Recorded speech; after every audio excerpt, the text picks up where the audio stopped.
welcome to this session on titled Save the Free Press with the Seattle Times. I'm very happy and honored to be joined by Frank Blethen, who is the publisher of the Seattle Times, and Ryan Blethen, who is the associate publisher and healthcare reporter in the Seattle Times newsroom.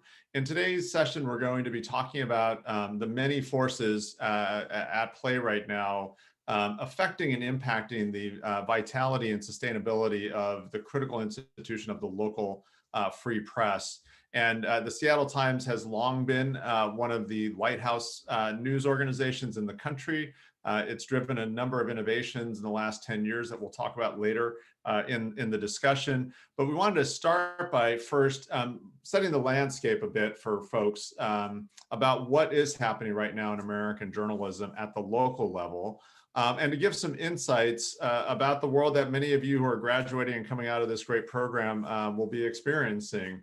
But there is hope here. At the end of this conversation, we're hoping that you will have been able to engage. We definitely want your questions and comments. We'll incorporate those throughout the dialogue with our good help and support from Katie, who's on that for us.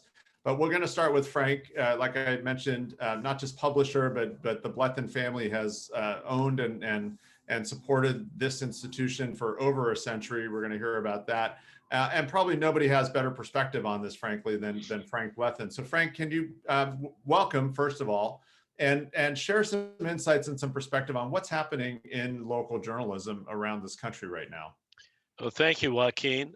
There's nothing we like better than talking about ways to save the free press, something we've been on for a number of years now.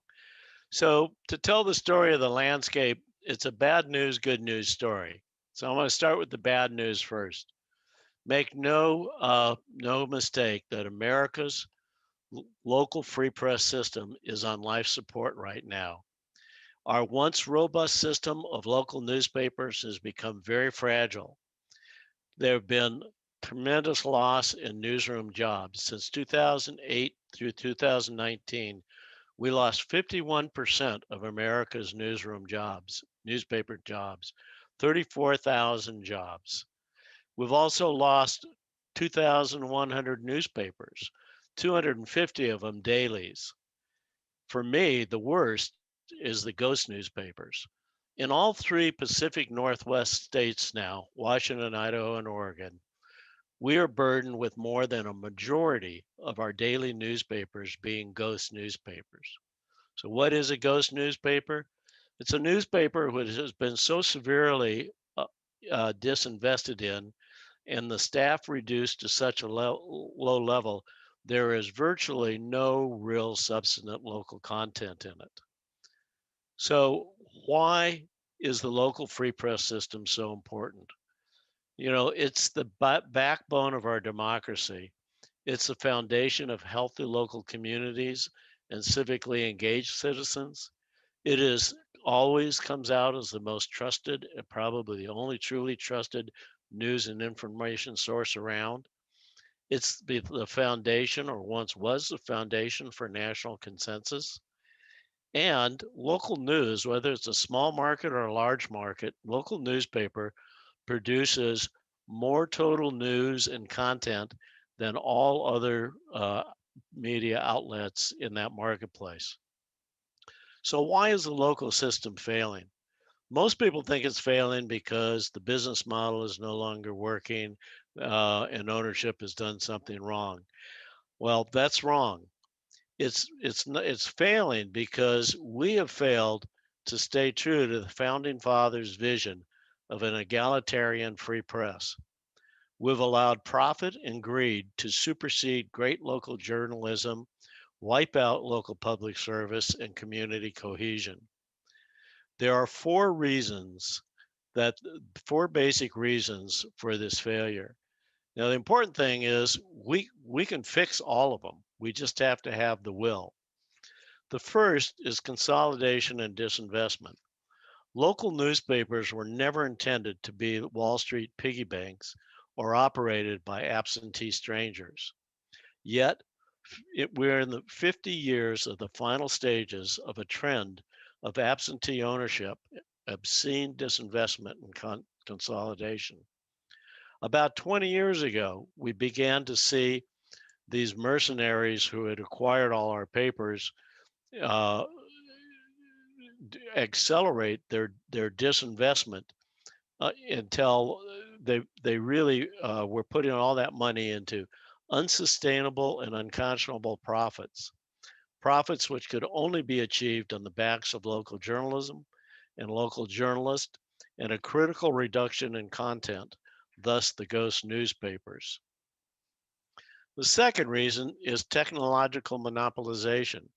In the early 2000s, technology began to undermine newspapers' primary source of revenue, advertising. In a fair marketplace, there's no reason to believe newspapers could not have adapted, but big tech, Google, Facebook, and Apple chose to monopolize and unfairly operate the marketplace and cavalierly cripple newspapers' ability to profit from either advertising or their content. In 2005, our our industry actually had $49 billion of newspaper advertising. Today, thanks to big tech, we're down to 14 billion, and that's dropping dramatically.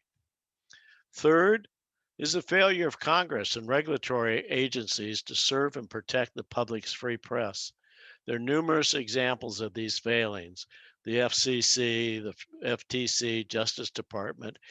What's most galling about it is completely bipartisan. Every administration over the last 20 years, or every party that's been in power, has participated in this in ignoring this problem. Fourth, our failure to recognize that the United States Post Office had long since lost its original purpose of the founding fathers as a way to subsidize an egalitarian and ubiquitous free press as a foundation of their dream of a true democracy. The critical subsidy became irrelevant about 20 or 30 years ago, and we have not yet replaced it. So the good news is that Congress has finally woken up. We have a sympathetic administration of the free press finally, and pretty much all the state attorney generals have awakened, and true reform is really in the wind. In Washington State, we have the most savvy delegation of free press savvy delegation in the country, led by Senator Patty Murray, a proud Cougar. Um, Senator Murray led a initiative to provide pension stretch out relief for privately owned newspapers, which went into law in 2019. She literally saved at least 20 daily newspapers, some of pretty good size, from going out of business. Senator Cantwell is very involved in trying to develop both short-term subsidies as well as the long-term permanent subsidy. Congressman Dan Newhouse is involved in some significant legislation. Kathy McMorris Rogers helped us on the pension, and Pramila Jayapal is gotten very active in the House in the antitrust uh, uh, pro, investigation that they're doing. So in the short terms, there's four reform elements to save the free press. The first one is short-term relief. That's a runway to sustainability, 4 or 5 years, to protect news jobs and stop this continued tsunami of job layoffs. The second one is a permanent subsidy. That's a longer term subsidy, again, replacing the lost postal subsidy. Third is ending big tech advertising and digital monopolies and search monopolies.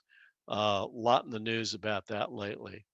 Fourth, finally, if we do the first three, we need to incent and then protect the new local ownership and stewardship so that we don't in 10 or 15 years end up with the same problem of outsiders, mercenaries from Wall Street coming in, consolidating and disinvesting.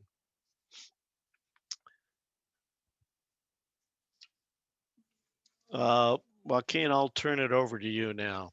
Yeah, Frank, before we pivot, I do have a couple of quick follow-ups just to really dig in. And give us a little bit of what generation of ownership are you in for the Blethen family? Well, I'm the fourth generation, and Ryan's generation is the fifth generation. So we're 124 years and counting, and we plan on having at least 2 or 3 more generations. Well, I want to call out, we've got family ownership in Spokane, in Pullman, in Vancouver.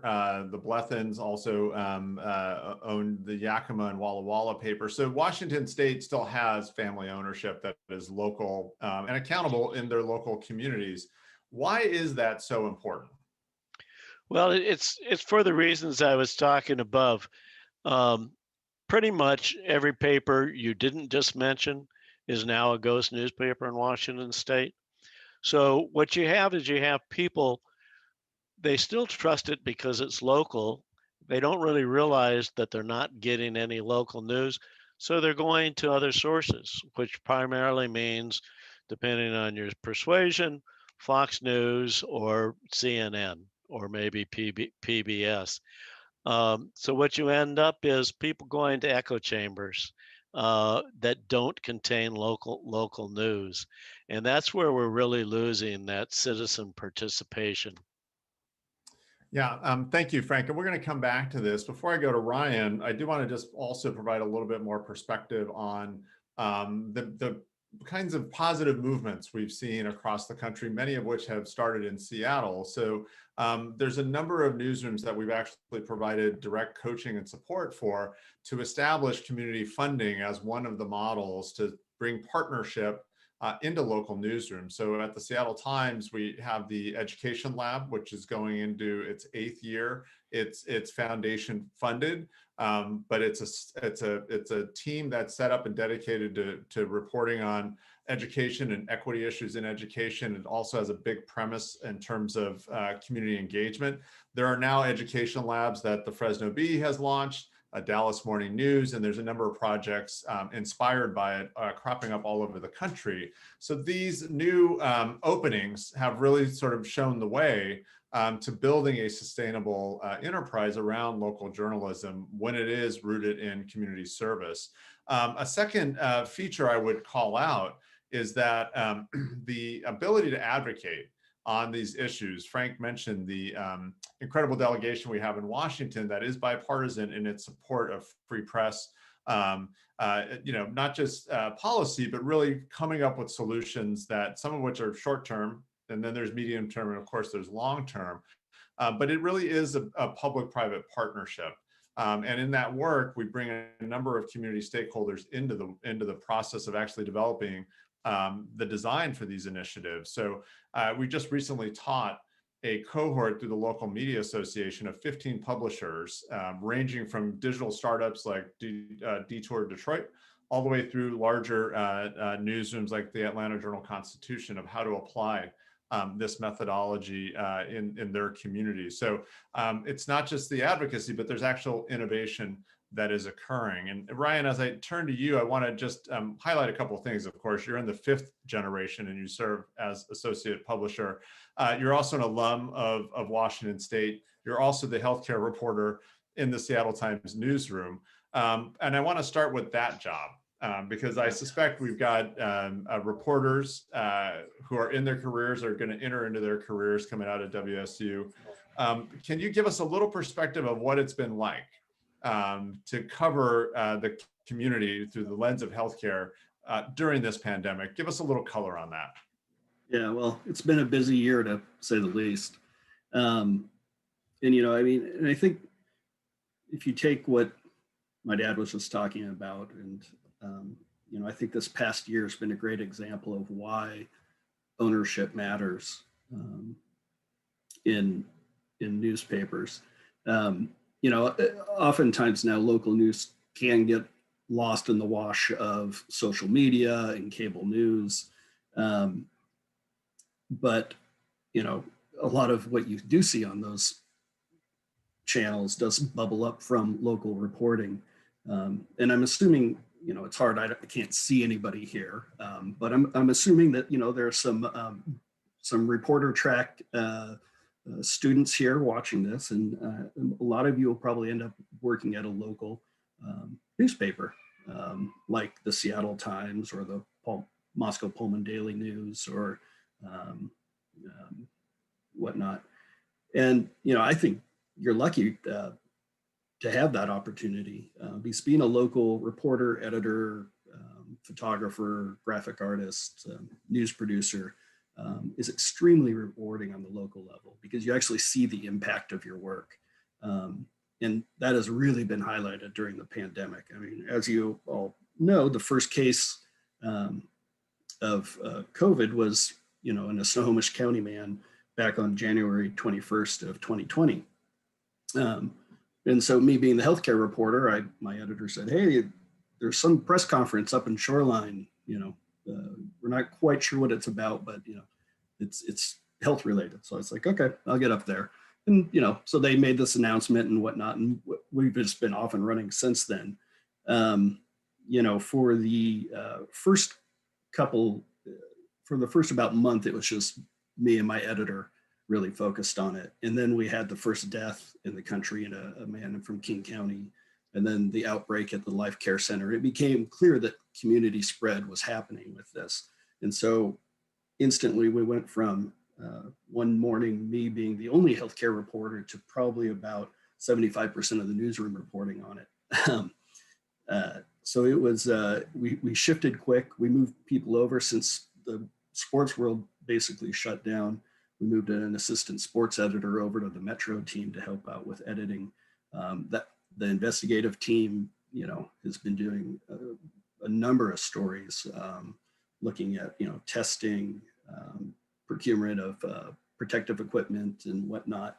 And I've worked on some of those stories, but I found the stories that have really resonated with readers and the ones I get the most reaction to, and when you look at our metrics, would actually do better, are kind of that consumer news or that news you can use type story.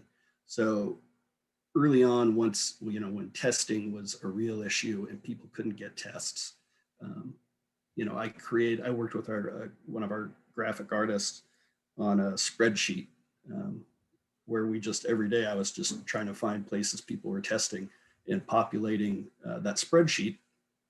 And then, we attach it to a post, and we just kept kind of surfacing that whenever, probably daily, we tried to find a way to get it on the homepage, in a newsletter, out on social media. And it had, a tremendous response. And then, I actually had people in local government saying, hey, there's going to be a testing spot here in this county and whatnot. And so eventually it moved from Seattle to pretty much all of Western Washington.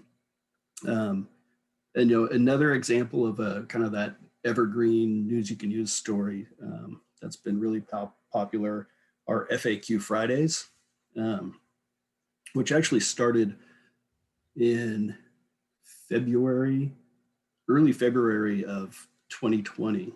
And it was just, an FAQ questions people were asking then were like, can I get this from my mail? Can I travel? Things like that. And then the questions just kept coming, and it just kept growing and growing. And so my editor and I decided to turn it into a weekly feature. And we set up a platform where we could ask readers, like, what are your questions on COVID? And then we'd pick a couple each week and answer them. And so we've been doing that every Friday since the end of July. Missed last week. That was the first one we've missed, but and those have been just wildly popular.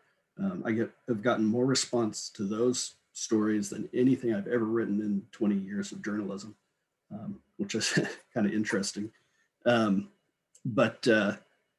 it's those kind of things that they're not big and glamorous. It's not Watergate, but it's stuff that your readers really want and need and crave. And it's something local newsrooms can do.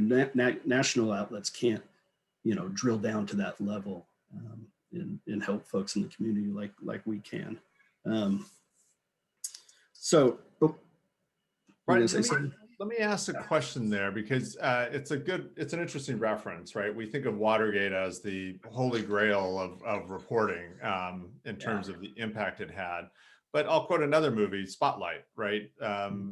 that was focused on the Catholic Church in Boston, not the entire global, sort of infrastructure or the global church.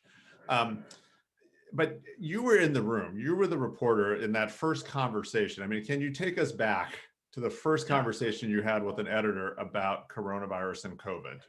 Yeah, well, it's funny. I've actually been asked this question before. And it was on the 21st was a Tuesday, January 21st. And that Friday before, I was filling in on the early morning shift. And I kind of got done with all the kind of the morning mayhem that we usually report on in the morning. And so I turned to my beat and started reading some stuff. And I was, been hearing about this mysterious, respiratory issue that people were having in China. And so I was reading up on it. I'm like, well, this is kind of interesting. And I did think, well, if this comes, it's going to probably come to here, San Francisco, Los Angeles, New York, anywhere, has close ties to China. And then sure enough, that next Tuesday, that happened. And so, we wrote that story off the press conference that night or that afternoon. And, my editor and I took some time to kind of debrief afterward. Because it was hard to tell, like, well, we've never lived through a pandemic. What does the beginning of one look like? So, we were naive in the sense that, we didn't, I didn't think it was going to quite blow up the way it did. Wrong about that, but, I guess so were a lot of people. But, the questions that we really wanted answered right off the bat were, where had the person been since he got back from SeaTac? Who had he had been in contact with? Because the Department of Health, when it's something highly contagious like measles, they let the public know every single spot the person's been. And so I'd asked this question a couple of times, and they said, well, it's a coronavirus, and coronaviruses aren't like the measles. And I was actually getting ready for this, going back and reading some of our early stories, and there are some interesting lines in there about, well, coronaviruses are only, once somebody's showing symptoms is when it's spreading. And, looking back on it now, the first case in America, we still don't know who we haven't figured out who he is, not that it even matters, but apparently when he was in China, he wasn't at the wet market. He hadn't been in contact with any animals. He had been around other people who seemed like they were perfectly healthy. So clearly asymptomatic spread was happening, but we just didn't have kind of the mindset or the real knowledge to really understand that back then. And so a lot of it was, what do we need to know today? And we just kind of built day after day on, and it was moving fast. And so I was actually really happy when we brought other people on, because it was getting really hard to stay on top of it all. Thank you, Ryan. I'm going to actually ask Frank a similar question, slightly different, and then we're going to come back to this idea around what it means to be in a local newsroom that's locally controlled, and how that operates in terms of like the courage and just what the newsroom knows it can go do. But and we're getting some great questions. Thank you, Katie, for keeping track of this. And to you students who are asking these questions, you're asking them of the publisher and associate publisher of the Seattle Times. So that's a good look for a student to get those questions and keep them coming. But Frank, question to you. Take us to that moment where you realize as publisher, oh, this pandemic, this COVID situation is going to get really intense. We got to start moving the whole organization in terms of responding. When did you realize, like, this is maybe the story of a lifetime here? Well, it took a little while to I think for everybody to understand how serious this was, which is a sad commentary on both our federal government as well as our state governments. They were so ill prepared. But I remember sitting there on a Saturday morning, you always got to read your son's byline, right? So I'm reading Ryan's byline. I think, well, this is nice. He's at this old folks home out in Kent or in Kenmore. And I go, oh, this is awful. This poor man died of some kind of a mysterious disease. So, I just sort of started following Ryan's stories, and, probably without realizing it, was having the same feeling he was, is this is getting bigger and bigger and bigger. And, once it got into focus how big it was, you know, nobody was really very prepared. I got to hand it to our executive editor, Michelle Flores, and her staff. Once they started understanding it, boy, they really put the pedal to the metal to the pedal to the metal. Um, and we found ourselves in a position after 2 or 3 months that we were getting calls from all over the country from papers saying, what's going on? What do you know? How are you covering it? Um, so it's kind of gratifying to be the first, and probably done the best job of any regional newspaper in the country. Um, but it's also important to remember, we were building up towards riots in Seattle. We had the Black Lives Matter going on. The COVID, the election was getting more and more intense. So by midsummer and fall, I'd never seen anything like this in my career, and hope I never see it again. I mean, these were incredibly huge stories for a whole variety of reasons. And unfortunately, the newsroom can't expand in staff when you have three major lifetime crises at once. Uh, but I have to say, my colleagues in the newsroom, I just couldn't be more proud of them. They have stepped up and covered all of these, and still tried to keep some semblance of what's going on a daily basis. Great. Okay, one more question. Then we got a nice run of questions coming in here. Ryan, pre-pandemic, what's a family dinner like with Frank? Is it all free press? There's a little bit of that, but no, we don't talk shop all the time. We see enough of each other at work. Well, we used to see each other enough at work. Now we see each other virtually, but that we get most out of the way. But so we talk wine and sports and kind of all those good things in life. Good. Okay, let's go to some questions, actually. I'm going to just go down the list here. And Katie, thank you again for facilitating on this. Jared Bradley, a student, asks, has anyone tried to silence any of you, like stop you from publishing any important truths? So, Frank, I'll start with you. Have you ever, I mean, you're the publisher, of course, but it's not just internal. It could be external pressure to try to stop a story. Have you experienced that at the Seattle Times? Yeah, there's been a few times. There's probably about, in the 30 years I've been in this job, there's probably about 6 sort of seminal moments. One of them was a major retailer that pulled all their advertising because we wouldn't stop running a minor labor story on them. And then actually started calling all of our board of directors and other companies to try to boycott us. And, it was pretty ugly. Fast forward, we had a go about with the SEI union a few years ago, and they were trying to jam all our phones and computers with nonsense messages. Um, the ugliest one, I think, is the lawsuit we have going on with the doctor from Swedish, whom we exposed. I think it's some of the proudest work we've done, because the practices were so egregious and so bad. Um, and unfortunately, this guy has got a lot of money, and he's just going to keep suing, even though he loses every suit. Um, and there's a bigger picture here going on nationally, where a lot of wealthy people or companies are discovering, if you want to shut the newspaper up, just keep suing them, because then they'll lose their libel insurance, and they'll be afraid to cover you anymore. And some of them, just like this thing, is just simply trying to punish us. Um, but you either believe in what you're doing or you don't, and we believe in it, and that's not going to stop us. Good stuff. And great question, Jared. Ryan, quickly, you've worked at other newsrooms. Have you ever been pressured to stop a story? No, and usually if somebody is trying to get you to stop, that means you probably have something pretty good.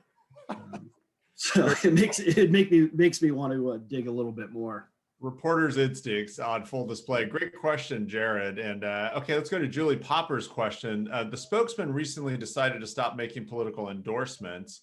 Is this something the Seattle Times has considered? Why or why not? Frank? Yeah, absolutely not. Every now and then somebody brings it up, and we just scoff at it. I think it's part and parcel of what we do. Now, I'm not going to criticize any other publisher or newspaper. Everybody has their reasons in their particular community. But for us, we think is quite basic. In fact, we own the newspapers in Yakima and Walla Walla, and we apply the same principles there that we do at the Seattle Times. It's keeping an eye on the people who are elected in your community or want to be elected or reelected is part and parcel of our core. So we'll never waver from that. Yeah, very good. Okay, Enoch Oyetunji, a student, asks, some people use the notion of that because of the spread of fake news, misinformation, and disinformation, the press should be curbed. What can be done to squash these issues to prevent the notion from growing? Maybe I'll take an at-bat here and then pass to both you, Frank and Ryan. One, everybody should be accountable for the products that they maintain, including technology companies. So one, there's an accountability issue, of course. But the second one is education. So when I'm 48, it feels older, but I'm 48. When I was in 9th grade, California had a requirement that you took a civics class where you learned about the US Constitution and the function of the free press and the First Amendment. Largely, civics has been removed from public education. And so a lot of folks are not getting that core information about how our American democracy should work. But also the incentives, right, are maybe misaligned so that things that are propaganda or sponsored misinformation can be profitable. They can actually drive clicks. And until we get sort of infrastructure in place that creates different incentives, you should expect to see more of this. But I would start with the number one simple answer is just education. Ryan, I'll start with you, and then Frank, you can take a turn on it. Ryan? Yeah, I haven't heard of having local news curbed because of disinformation spreading. I mean, I think mostly you hear that around social media and whatnot. Now, I think newspapers are kind of an easy scapegoat. That people just kind of lump in with all media does this. When you look across the country at your local newspapers, they're not doing that, whatever that might be. And I do think, Joaquin, you're absolutely right that, civics teaching and education is something that's sorely needed now. And I mean, I think back to, some of my favorite classes in high school were civics classes. And pretty much only classes I really remember even. So now I also grew up in a family of newspaper people. So I think I was predisposed to it, but there's no reason though that other people can't be too. So. Sure. Frank, quick answer on misinformation? Well, that ties into lost newspapers, newspaper deserts, and ghost newspapers. The polls show, and Pew Research, all of them show that there's still trust in the local newspaper because they're expected. They're local. They're your friends. You know them. You know whether you want to trust them or not, and they're telling you about their community. So they tend to be trusting. They no longer have so many communities, and like it's some good sized communities in the Pacific Northwest have ghost newspapers. So you end up going to other news sources, what could be worse than going to social media or Fox News for your news? But that's what a lot of people end up doing. Um, and I think what we saw in this election is, people who are doing things they shouldn't do usually overplay their hand sooner or later. Big tech really overplayed their hand and showed how arrogant and how uncaring they are, and it's only about clicks. And Fox News, Fox News just showed itself for what it is in spades. So you even have legal repercussions. There's legislative and Right. legal repercussions going to big tech and going to Fox News. Yeah. Um, so we're getting back on track, hopefully. Yeah, a thumbs up on that, Frank. Okay, we're going to go to Alana Lackner, another student. Again, Cougars are showing up here. For those of us who are trying to get into writing for local newspapers, what advice do you have for how to approach national or international stories from a local angle? Ryan, why don't you take that one? Yeah, that's a good one. Well, I mean, it kind of depends where you are, right? And kind of what the story is. But I can think of some of the stories I've written that have, national or international influence. In Seattle, we have a large public health sector between foundations, UW's School of Global Health, Wazoo's veterinary school. It's a big part of that too. And so, I mean, I wrote a story about a woman who from Seattle who works for Doctors Without Borders and has been going to Ebola hotspots throughout the world. So I did a profile of her, and that kind of highlighted what was going on at that time with Ebola in that part of the world, which for us isn't necessarily a local story, but there a lot of times, especially in Seattle, you do have a lot of connections, especially stories happening in Asia. I know back when I was a youngster and we lived in Walla Walla and my dad was the publisher there, I believe the UB wrote a story about the potato, right? And its journey from Eastern Washington to China, if I'm remembering right. Is that right, Dad? Yeah, that's right. Yeah. There we go. So yeah, so there are connections like that in probably any community, but you don't want to do them just because you want to do something national or international. It has to be a story that means something, and you're doing it for your readers. Yeah, if that's the core of it, you can really tell any story, across the globe. Yeah, Frank. And one aspect to this for local newspapers is their editorial page. And Ryan served several years as our editorial page editor, so he's very familiar with this. But it is when there's national legislation or national news, especially if it's an impact in our region, how do we put that in perspective for our readers? So, that's something that we try real hard to do both in the editorial page as well as on the ongoing news stories.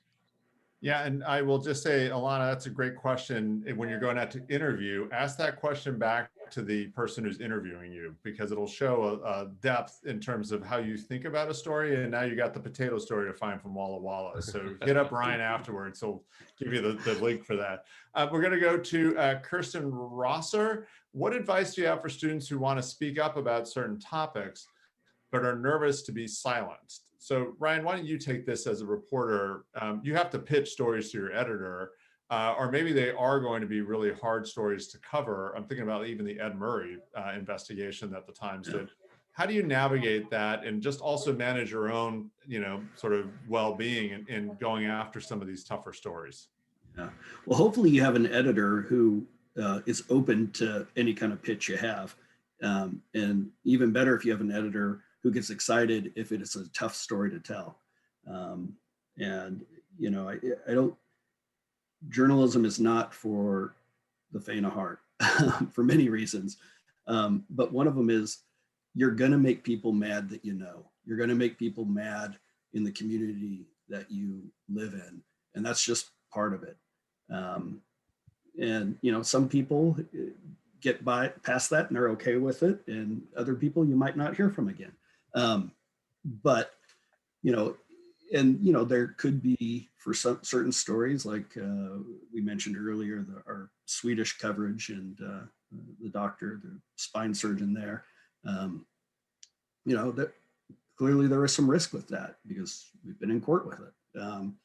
But, you know, that's what we do. And if you need to be not necessarily comfortable, but you have to get yourself to a place where, you know, you need to stand up and tell those stories. And especially because, you know, I mean, in journalism, one of the great things about it is you can give voice to people who really need it. And if a newspaper is doing its job right, it's finding those stories and telling them, no matter, you know, who it pisses off. So. Ryan, that great insights there. And I would also just encourage every student to really talk it out, right? Use your peers as a resource. And I've worked with a lot of reporters who have carried the water on their own until they went to publish and then been really surprised by how many people show up for them. But it's a great question. Absolutely. We're going to go to April Johnson, who Frank and I know from her work at Murrow. She asks, there's a partnership, I'm going to give this to you, Frank, between Pacific Northwest radio stations to share funding for rural journalists. Is this a model print journalism may move to in order to cover and reach rural communities? So these kind of collaborations that are starting to grow up, Frank, what are your thoughts?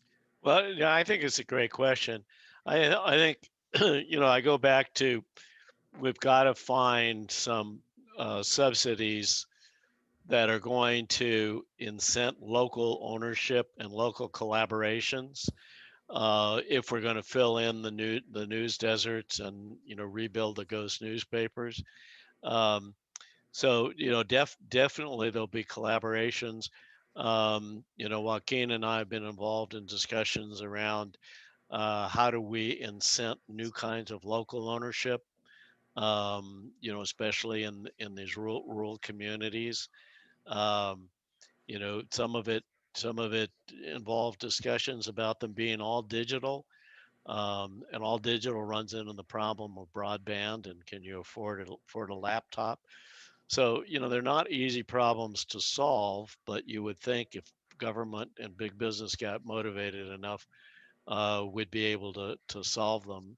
And I know WSU's really interested in this, and applaud them for staying with it. But I would just say there's not going to be a single model that fixes everything. There's going to be a lot of experimentation on a lot of models. But as long as we have the will, you know, we'll figure it out.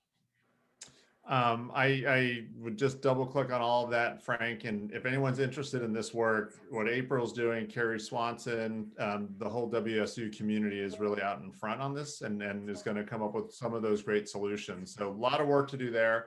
You can always raise your hand, but April's a great resource.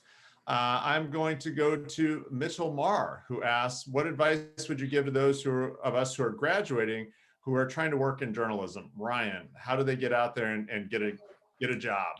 Yeah, well, you know, networking helps a lot. So, you know, lean on your professors, internships. If you haven't got an internship, do. I don't think there's anything more important a journalism J student can do than get internships every summer.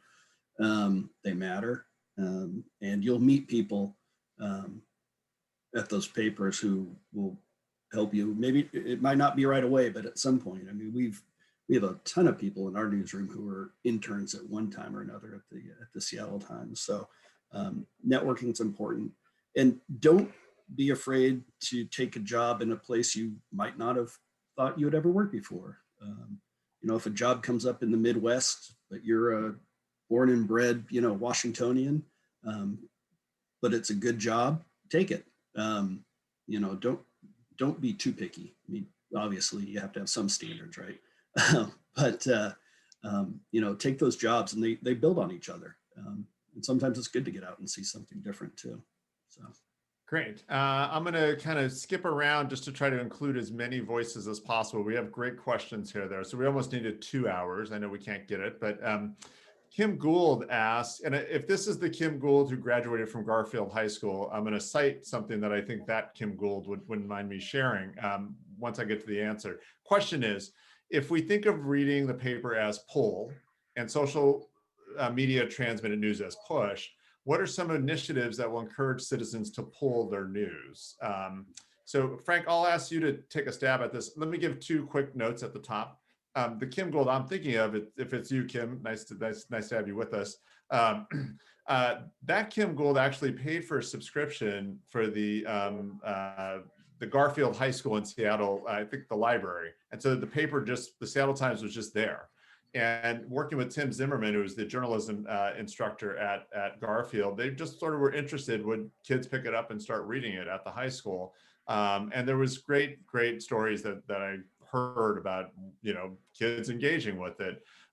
Second thing is, where there are great local newspapers or local digital sites, there's a lot of pull engagement. The numbers are actually pretty startling in terms of how much people engage. And at the Seattle Times, it's over social media, it's over our website, and it's also on the paper. So our digital subscribers expanded greatly during the pandemic because people just needed the information.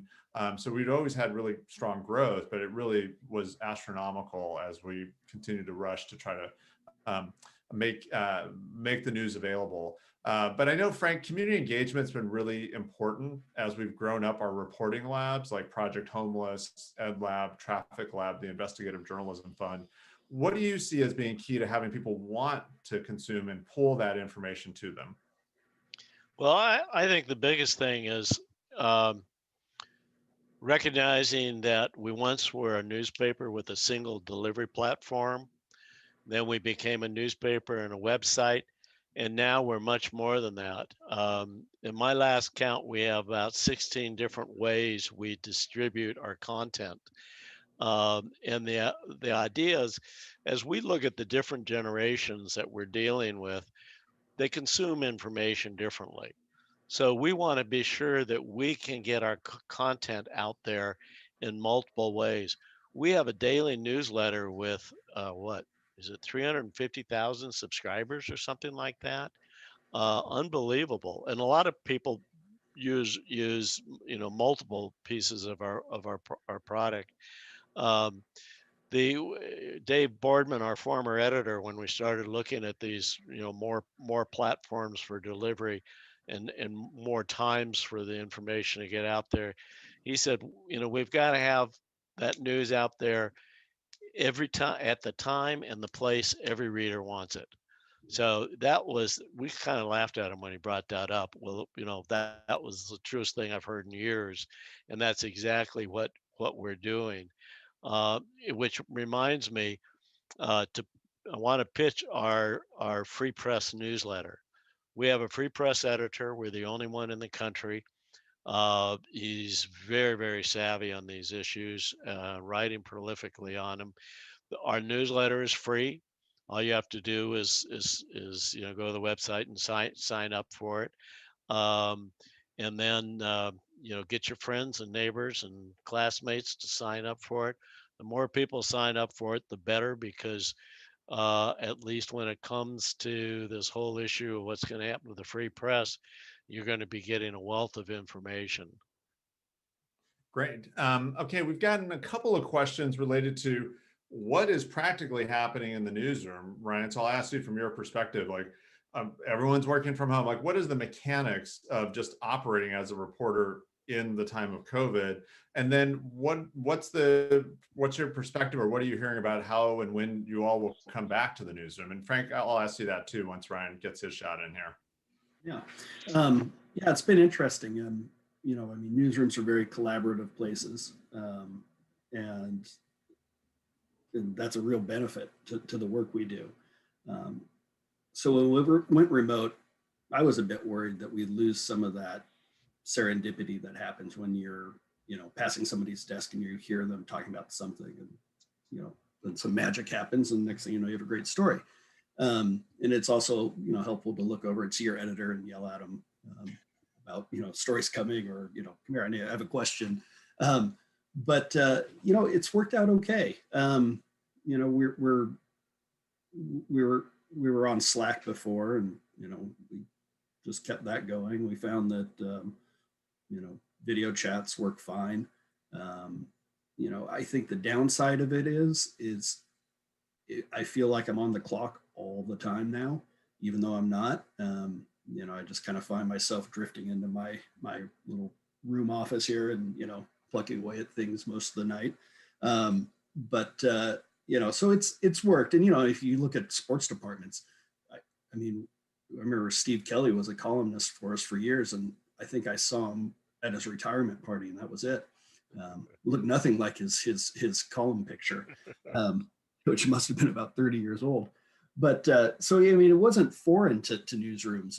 I think it was for especially Metro desks. But we've got around it, and we've been putting out a great paper. Regardless, I think it was probably harder on the production folks and the desk for just putting things together. But from our perspective, it was fine. And from what I understand is when we go back, it might not be full time. You could be in 2-3 days a week, which is perfect. I think that's a kind of a nice blend of being with the people you need to be with, but also like if I'm going to be doing a lot of writing, it's nice to have the option to be able to do that from home, where I'm not going to find a million distractions not to write. Well, I'll still find those, but. Quick follow, Ryan, before I pass to Frank. So Michelle Matassa-Flores is the executive editor, incredible newsroom leader, great team. How often does she communicate with you all? Like, how does she keep you sort of just moving forward and not worrying about all the things that you could start thinking through, like in terms of coming back into the office? Like, what's that been like? Yeah, she's been good at that. She holds regular kind of all staff meetings. And regular, I mean, it's probably about quarterly, to answer kind of any question people have. There's a lot of written communication about, what's going on and where we are. Because, there's always a lot of questions like, when do we come back to the office? And those kind of things. And so she's been doing a good job with that. That her and the whole AME team has been good with that. And I've been lucky. I've had 2 editors this past year, and both of them were, very hands-on, and made sure that, that the reporters had everything they needed, technology-wise, but we're also, texting, calling, whatnot, just to stay connected. So. And I'm assuming the powers that be don't mind me mentioning that Michelle, Mitch, we call her, is an Oregon Duck, even though we're in Cougar territory here. Frank, we're going to get 2 more questions in, but I do want you to weigh in. I mean, you run this company with hundreds of people working for it. That's a lot of safety to think about. There's also the paper's got to get done every day. They're on the front lines of this crisis and the other big, huge stories of the year. How did you maintain that, working with Alan Fisco, our president, like just getting through the year safely? Any notes on that? Well, I'm glad you brought up Alan, because I don't know where we would have been without him. Just like I don't know where we would have been without Mitch on the news side.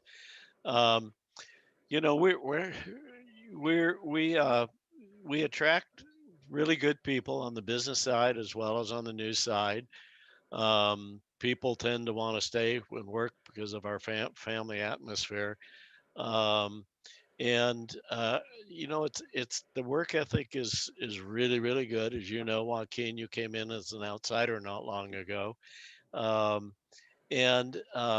People just get stuff done. And it's just kind of expected. It's a great environment that way. I was thinking about these multiple products and thinking about how much harder it is to get everything packaged and distributed, as Ryan was talking about the newsroom process.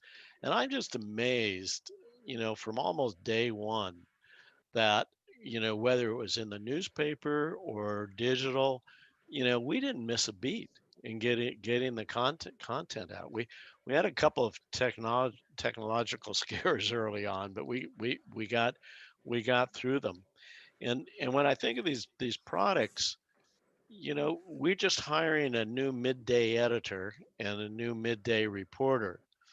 And that's based on something Ryan started a few years ago as the morning editor, where his job was to come in and find the new stuff that you could put on the web right away. Some of it was interesting stuff, some of it was hard news, whatever it was.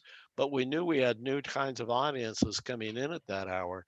Well, now we've progressed to the point where we realize that we need, in the middle of the day, we need a dedicated editor and a dedicated reporter to be doing the same thing in the middle of the day.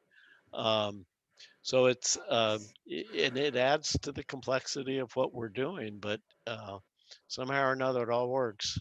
Yeah, and just to call out one other person, our SVP, Katie Erwart, she leads a team of researchers, and I'm going to peg Paul Bowles, Associate Dean Paul Bowles, a question around the design of the news, rethinking the product, the delivery, and the role of audience research, Frank, in getting that right. And Paul is asking, can you comment on how audience research might play a role in saving a free press? And we got about 60 seconds for this answer, Frank, before we have to go to the close.